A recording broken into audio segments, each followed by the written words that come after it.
Trolley બેગને તોડીને જોતા police પણ ચોંકી ગઈ, કારણ કે અંદરથી એક બે નહીં પૂરા 6 કરોડનો હાઇબ્રિડ ગાંજો મળી આવ્યો.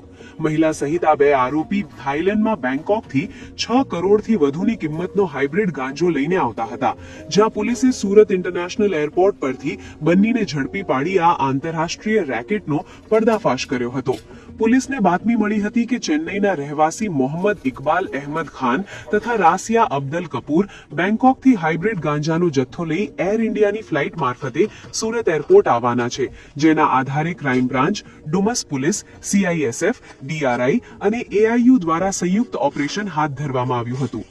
પોલીસે આ બંનેને સુરત ઇન્ટરનેશનલ એરપોર્ટ ખાતેથી પકડી તેમની ટ્રોલી બેગની તપાસ કરતા ઉપર અને નીચેના ભાગે બનાવેલા ગુપ્ત ખાનામાં છુપાવેલો 17 કિલો 700 ગ્રામ હાઇબ્રિડ ગાંજો મળી આવ્યો હતો, જેની કિંમત ₹6 કરોડ 18 લાખ 3 હજાર છે. પોલીસે મુદ્દામાલને ઝડપી મસમોટા આંતરરાષ્ટ્રીય ડ્રગ્સ રેકેટનો પર્દાફાશ કર્યો હતો. આ સમગ્ર મામલે DCP પોલીસ સ્ટેશનમાં NDPS એક્ટ ગુનો નોંધી બંને આરોપી સામે કાયદેસરની કાર્યવાહી હાથ ધરવામાં આવી છે.